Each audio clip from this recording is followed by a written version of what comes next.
मुझ पे चढ़ गया भगवा रंग, मुझ पे चढ़ गया भगवा रंग। मैं तो हूँ सिया राम के संग, मैं तो हूँ सिया राम के संग। मेरे रग रग में है ये बसे सिया राम, मिले मौका हमें तो बन जाऊं हनुमान। कैसा छाया ये मुझ पे उमंग, मैं तो हूँ सिया राम के संग। मुझ पे चढ़ गया भगवा रंग, मैं तो हूँ सिया राम के संग।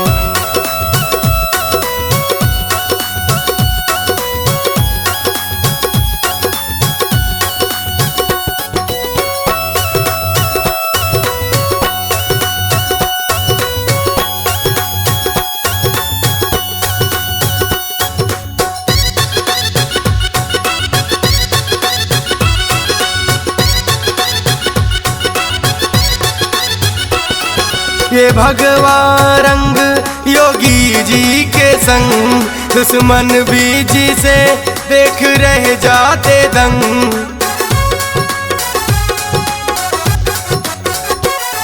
ये भगवा रंग योगी जी के संग, दुश्मन भी जी से देख रह जाते दंग। चले जब शेर जंगल में तो गिदड़ों की खैर नहीं होती, चले जब शेर जंगल में तो गिदड़ों की खैर नहीं होती। सच्चे हिंदुओं का कोई भी काम श्री राम के बगैर नहीं होती। जय श्री राम। जीत जाएगा तू सबसे जंग, जीत जाएगा तू सबसे जंग। मैं तो हूँ सिया राम के संग, मुझ पे चढ़ गया भगवा रंग। मैं तो हूँ सिया राम के संग।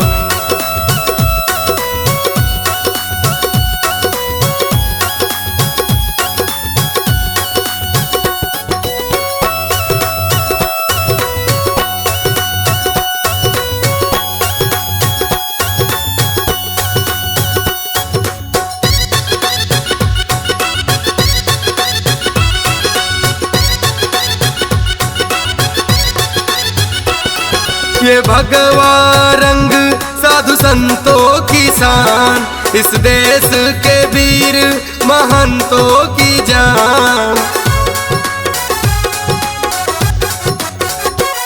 ये भगवा रंग साधु संतों की शान, इस देश के वीर महंतों की जान।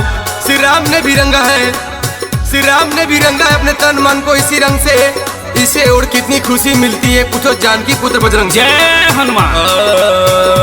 इसे देख सभी रह जाए तंग, इसे देख सभी रह जाए तंग। मैं तो हूँ सिया राम के संग, मैं तो हूँ सिया राम के संग। मुझ पे चढ़ गया भगवा रंग, मुझ पे चढ़ गया भगवा रंग। मैं तो हूँ सिया राम के संग, मैं तो हूँ सिया राम के संग। मैं तो हूँ सिया राम के संग, मैं तो हूँ सिया राम के संग।